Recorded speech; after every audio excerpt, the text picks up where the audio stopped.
All right, everyone. I'm back with Todd Toback, who is making his second appearance on the show. I'm really pumped to have him today. And we're going to talk a lot about dispositions and mindset in this business because Todd is an expert in both of those areas. So, Todd, thanks so much for coming back on the show, man. It's always a pleasure to talk to you. Thank you, Greg. Happy to be here. Let's rock and roll. Absolutely, man. So for people who haven't listened to your first episode on the show, we'll make sure we have a link to that one also in the show notes. Can you give the listeners just a brief, quick outline on your backstory, and then we'll get right into it? Yeah. So, like many of you listening, I got started not knowing anything about real estate. I had a job. I wanted to escape the rat race. You can listen to the whole thing, but I got a job in corporate America selling Viagra of all things. And, I scratched and clawed my way to my first deal, just not knowing a thing, going out there and taking massive action before, list source and all these tools and, auto dialers. And I mean, all these amazing tools that we have there. I had to go and pull that list by hand at the county and stuff my own letters and, wait for them to come back. And I remember, I haven't told this part of the story many times, but I actually wrote one letter and I actually photocopied them in this old school fax machine that acted as a copier, like way before those big multifunction printers existed. It was actually the fax machine that had the phone numbers on the front, and then if you, went through this slow scan and then printed out like 36 letters, really, really, really slow. Yeah. I know what you're talking about.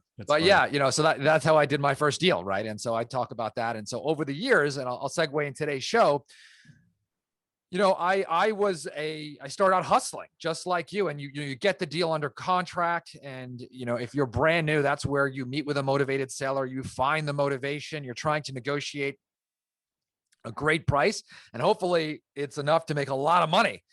And for me, I would develop this anxiety of selling this property as fast as humanly possible, right? You want to move the deal.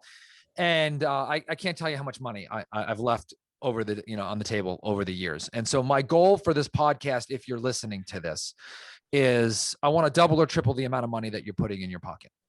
Okay. I want you to start taking your business very seriously, like you're a real CEO, right? And that you have a fiduciary responsibility over your business and your personal finance to get the absolute most that you can out of a property. I see so many real estate investors out there. They're so sloppy. They do the work, they send out the marketing, or they cold call and they follow up and they meet with a seller at 10 o'clock at night and they do all this hard work. And then they're sloppy when they sell their property and they just leave a lot of money on the table. So my goal for you is to make this really easy for you. I want to change your mindset. I want to build your confidence. I want to increase your net worth, but most importantly, it's going to change your business forever. Totally. No, I mean, and this is a topic that I don't think I've really had many people. I don't think you might be the first person on the show where we're really talking about maximizing the most out of our wholesale deals and dispositions, because I'll just tell the listeners, I took a lot of Todd's advice from his podcast and from knowing him a little bit. And over the last probably 18 months, I mean, doubled and or tripled sometimes our wholesale fees in New York and some in San Diego. And I just couldn't believe how much money I was originally leaving on the table, because I was like, I think, did you come up with the term cash buyer employee? Was that you? I think so. Yeah. I heard that get thrown around and I was like, man, I've been doing that for a while. I got to stop that. So Todd, when it comes to maximizing the most on the disposition side, let's get right into the down and dirty on it, because you got some great information on really how to do this in pretty much. Yeah. So we're going to start off with mindset, right? And so if you're a new wholesaler out there, a lot of people, when they approach their cash buyers, they're approaching this relationship the wrong way, right? Let me know if this is you, if you're listening to this. I'm not speaking to Greg specifically, but you go and, you've got a few cash buyers and you feel like you're buddy with them, right? That you've got this strong relationship and you guys are just very, very good friends, right? Or you can see the sarcasm on my face, right? Dude, and the relationship is strong. Okay. Well, I've got news for you. Okay. The reason why this relationship is so strong is because you are bringing excellent deals to your cash buyer.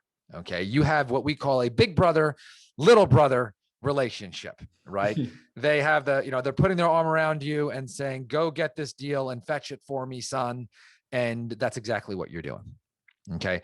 Now, some signs that you may be doing this is that you sell to the same 2 or 3 buyers every single time. Some signs that you may be doing this is that you are making the same fee on pretty much every single deal that you do, right? You've got your benchmark, right? So a lot of people, they're stuck at like, 7,000 or 10,000 or 12.5, and they're just in love with making that amount of money. Even though it cost you $4,000 to get the deal. Right. And who knows how many hours, right? Or you've got your internal thermostat, which doesn't allow you to make more. Now, a lot of you are like, I don't have that. Believe me, if your deals are pretty much close to the same size, you have a hang up on what you're worth. Actually, we all have a hang up on what we think we are worth, and we constantly have to push that. And if you don't say that you don't have an income thermostat, right, you're lying to yourself. So, Greg, let me ask you a question. If I told you right now that I would give you a special project and it would take a year of your time and you'd work 20 hours a week and you'd make $20 million, would you take on that project? I would take on that project. Yes. Okay, great. What if I told you that you could work 20 hours and that you take on a special project and you would make $35,000 a year? No, I would. No, I wouldn't right? do that. Well, those two don't make that in a week. Well, see, those two same things, I didn't change the opportunity. Yeah. Right. But you just made a decision of what was worth your time and what wasn't.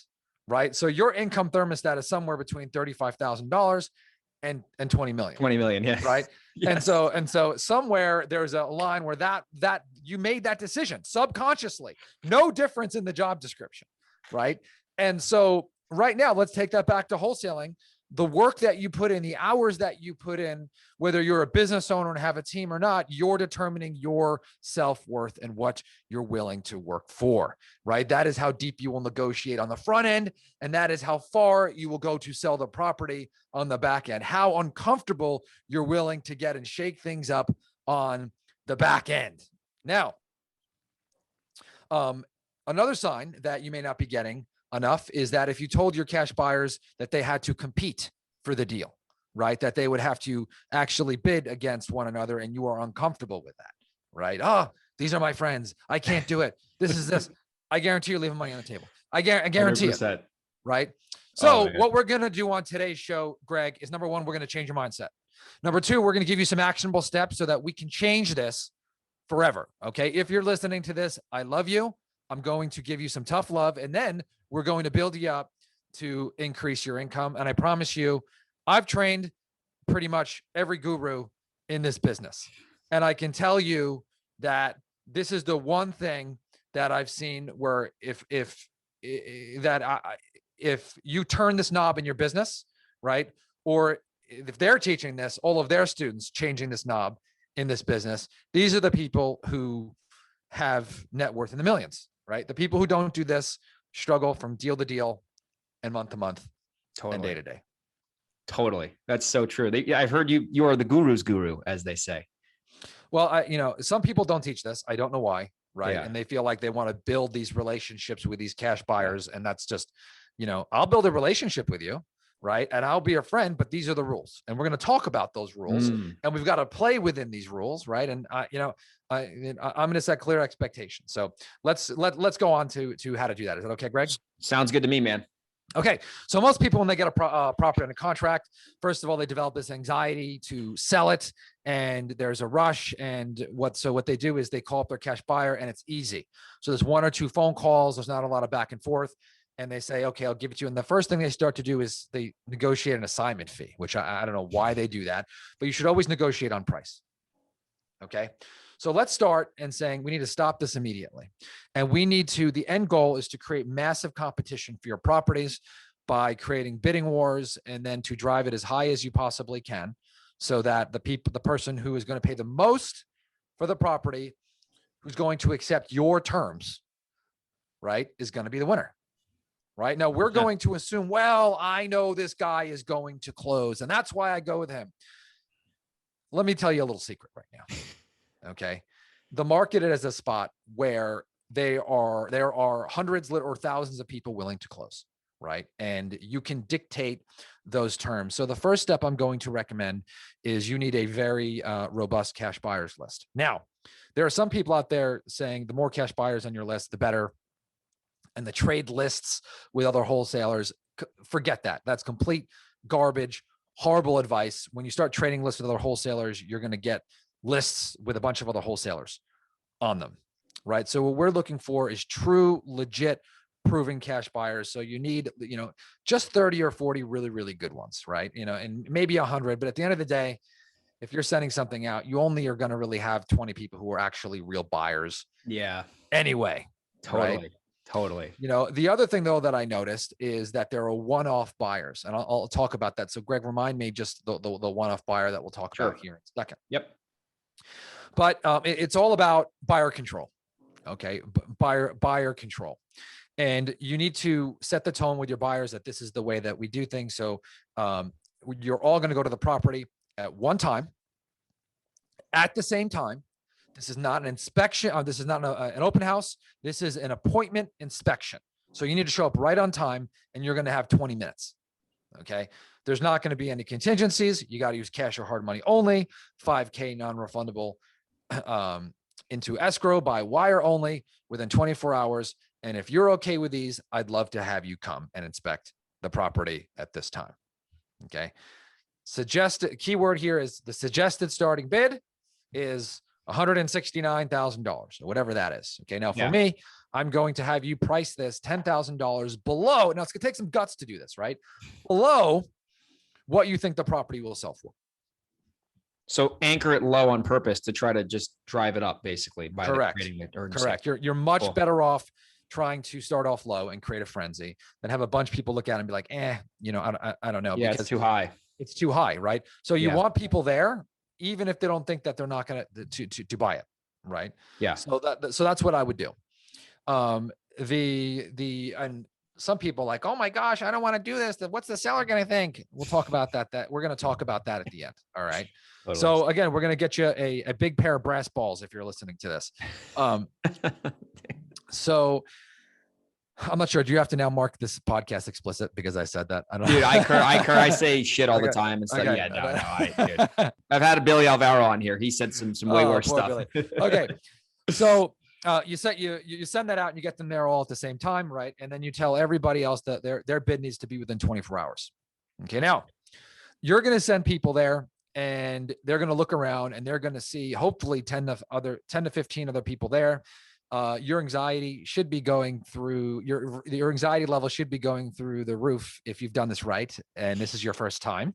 So if that's it and you're nervous, hey, we are on the path of growth. So we're there, and then the offers are going to come in and you're going to find something.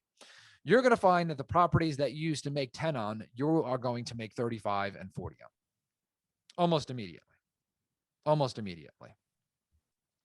You can also do this by, working with real estate agents and get realtors there with their buyers, right? And expand this list over and over and over and over and over again, right? And you can play the game, but tell people it's the highest and best, and you are automatically going to increase what you can. And one of the things is that your income thermostat, it's interesting because what's going to happen during this process is that you're going to get people on your list before they go there and they're going to say, I want it. And they're going to try to come in at your asking or 5 or 10K above asking. Yep. And they're going to try to get it. And this is where your patience, you need to back away and say, no, I'm going to slow down, because if the buyer wants it at this price today, guess what? You're going to get a price 20K more than you thought. And you're going to want to take it. You're like, oh my gosh, this is more than I thought. This is the biggest deal I've ever had. Oh my gosh. Yeah. And that anxiety is going to take over. And no, you got to let the market do its work. Right? You got to let the deal matriculate and mature and just wait. And if you think that you're going to lose that buyer, you're not. If they're good for today, they'll be good for tomorrow. And if they're not good tomorrow, they were really never good for today. They were jerking your chain the whole time, man. Yes. That's so true. So you say, Todd, I've got a couple things. Oh my gosh, my cash buyers are going to hate me. This is it. Oh my gosh, my best friends. Well, first of all, if your best friends dump you because you all of a sudden change your process, they weren't friends. Yeah, they were there for the money. Yeah, there for the money. The second thing though is this is where you got to earn your respect here. So you might be like, oh my gosh, Todd, this is me. And I've been getting beat up and what do I do? And I don't want to lose my relationships. So the first thing that I would do is I would send that email out, right? And the first one I'd say, our process has changed. Please read below. Right. And that way you're setting clear expectations. Now, if you do this right, okay, and again, I'm not telling you to purposely kill relationships because I'm saying in your email, you could say our process has changed. Please read below. Yeah. Your old buyers, the first time you do this, are going to show up at that inspection the first time. This is like clockwork, and it should work if you do this right. Yeah. And they are going to go, forget this. I'm never buying from you again. I'm going to go market direct to sellers direct and become your competition. I'm out of here. Yeah. And they storm off. Now, first of all, there's only one reason why they're mad at you. It's because you are not going to be giving them an additional 20 or 30K of equity anymore. I would be mad too, right? I would be mad too, right? So I don't blame them, but this is the way it is. Now, eventually they will cool off and a portion of them will come back and understand the process. Maybe they'll buy from you in the future. Maybe you won't, maybe they won't, but this is a part of growth. Right. And so my goal for you is to do this. And if you feel uncomfortable about this, well, we're on the right track. I had one private client of mine one time do something totally outside his comfort zone, kind of like this is a little bit different. And he said he threw up in there. And so that was one of my most proud moments of as being a coach. So that was really exciting. And I want the same for you. So I guarantee you, if you do that, you're going to see your income go up per deal. Now let's talk 100%. about any questions on that, Greg? I want to put a pin in that real quick. Cause I want to share, I took that advice you did. Quick story here, City Heights, Dwight Street, a couple months ago. I wholesaled the house in Spring Valley, which is, not too far from where you are. And I undersold it and made 40. And I was like, I think I did this the wrong way. So I got another deal in City Heights. I literally did exactly what you did, like to the T, drove all the buyers there. Not a great neighborhood. So it was a little scary, just the neighborhood in general. Suggested starting bid. I was anticipating to make 60 on it, had a buyer come in and they were all there at the same time trying to, bully me around. And I said, I'm not taking an offer. There was probably 10 people in this house, small Spanish style house. Long story short, $70,000 assignment, literally within 24 hours because I drove the price up and I didn't let the buyers beat me up. So that's like a real case study from doing this. I made extra 10 grand plus, it was still a 70K assignment. So this stuff works for the listeners. Like this is a doable thing. And I was uncomfortable as hell. I got to tell you, I was super nervous there. And I was like, oh, these guys are going to be pissed. But it was a total game changer for me. So, one of those things that, eventually is I always create separation. Right. Yeah. So I'm not the one there. I'm not the one dealing with it. And there's a little bit of frustration there, but that, people will start texting you like, where do I need to be? Where do I need to be? Where do I need to be? If you previously have that relationship, right? Yeah. So eventually, eventually I've created this separation now where I'm not in that and they're not trying to leverage that personal relationship to do that. And, think about this. I mean, are your friends going to ask you to give you $10,000? No. Right. So if someone's your friend and they're like, hey, hook me up. We've been doing business for years. Why would you do that? It's just a really, really poor business decision. So 100%. Let's go back to one-off buyers. I think you're going to say one-off buyers, right? Yeah. Is one of the reasons why this is so important is sometimes when you're sending out a property, you have an idea, number one, of what what you think the property is worth and a bias of what you think you should make. And you always have to work on this. Everybody has this. Yeah. Right. And so you've got to remove that, but there's always these one-off buyers in these neighborhoods who maybe know the neighborhood a little bit better, right? Or they bought a house down the street and like, this is their street and they're going to win this deal. Right. Yes. Or you get like the father and son combo where the wife and the husband just got divorced. And now the contractor and his 22-year-old son are going to buy the house, move into it, fix it up themselves. and only need to make 15 grand. Yes. Right. And so you get those. And so these one-off buyers will change your year in this business. Wholesaling is a fantastic business, right? I've been in it for a long time. It's not as easy as it used to be. No. So you have to get better. Yeah. Right. You have to get better. And these are the little nuances of the business that will change your year. So if you're only doing 12 deals a year and you make an additional 10,000 on each one, that's $120, but that's all profit. Yeah. That's all same profit. transaction. Yeah. Totally. And so for many people, I don't know where you're at in this journey. You this business could net you 7 figures easy, but some people will just kill for 6 figures. And that entire, if you do 10 deals, that's your entire profit for the year. Totally. So that's the one area where I would really is watch out for those one-off buyers. Now, some people are like, okay, Todd, what do I do about the seller? I mean, I'm going to have all these people here, and I can tell you, this goes back to the sales system, is you are going to be captive to whatever story you tell the seller from the beginning. Okay. So if you're listening to this and you are going there and you pretend like you're going to live in the house, right? Some investors, I don't know why they do this, but they do that. They think they're going to trick grandma into selling their house to couple, right? Totally foolish move, right? So you're going to have to live with the story that you tell. The other story that I tell is that you got wholesalers who go around with their pad and they start adding up repairs. Like they're going to be, this is 30,000. I'm going to have to fix this and I'm going to do this and I'm going to do that. And they start telling the story like they're going to fix the property, right? And if you fix properties for a living and that's what you do, great, right? But you're going to have to live with that story. Yeah. Right? For us, we're thinking ahead though, right? And for me, my style is I love to hit the seller between the eyes with honesty. And what I mean by that, it doesn't mean I have to tell the seller everything, right? But I have to tell them the things so that they know what to expect, right? So anything that's going to hit them, I need to get in front of and then tell the truth and appropriate story so that they see that. So for example, we tell every seller, look, we want to make this as easy as convenient for you. Okay. We're going to get everybody here at the same time.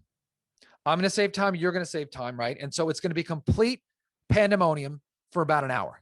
Okay. Now I want to get in once. I may have to get in second or third time, which I don't think I'm going to have to do. Right. But I just anchor them just in case. Yeah. Right. Yeah. And I'm going to have my inspector here. Right. I even said that we're going to start marketing the property. Right. So we're going to try to sell as soon as humanly possible. So I anchor them that they don't think that's on the same day, but I said, we're going to sell as fast as humanly possible. So I say that. So I go, I'm going to even have our buyers here, right? Because we're going to market in advance, right? Yeah. So we anchor them there. And then I'm going to have my inspector. I think I already said that there. So I do a couple things. So then I actually have a professional inspector come. Okay. It cost me $250. And this guy comes in the property and he's doing his thing.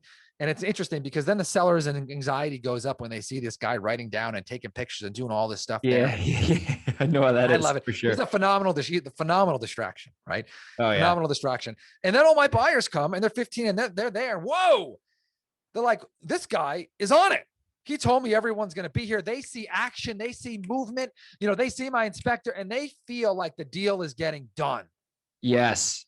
Right? They see the progress. They see the progress. Yeah. Now, if I go the opposite and I go dark on the seller for 5 days, and then I have 4 people show up and they're like, who are these people? Oh, well, this is my friend. This is my partner. This is my, right? That is so weak.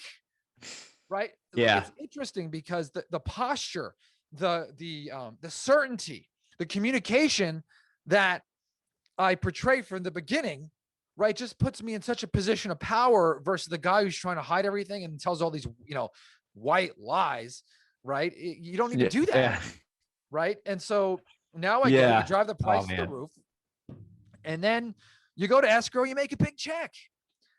And so that's my advice. It's simple, right? It's simple. And so that's a little mindset shift. That's golden. I mean, that is golden advice because I mean, a lot of wholesalers listening to this podcast. I mean, I've had that work out in my face. I've had, the right expectation set, like the one in City Heights, and it was pretty smooth for the most part. And I've also, like you said, done it the wrong way in New York and had a mini World War III on the street before, and from, not setting the right expectations. And I can relate to this so much because I think the evolution as people listen, as wholesalers, as they grow and do more deals, like they're like, oh man, I used to just sell the 2 or 3 buyers. Todd, there's literally, I've probably left, not lying, $300,000 to $400,000 on the table in the last, probably from when I started to like 3 years into the business, because I was selling my deals $5,000, $10,000, $15,000 assignments. And the guys I was selling to, they're still my good friends. They were just taking my deals and double closing and selling to someone else. And, it is what it is at the time. I mean, that was where I was at. But I mean, if the people listening to this take this information and just implement 1 or 2 things, it'll change their entire income for sure. Well, I got a couple of tips for you here, Yeah. You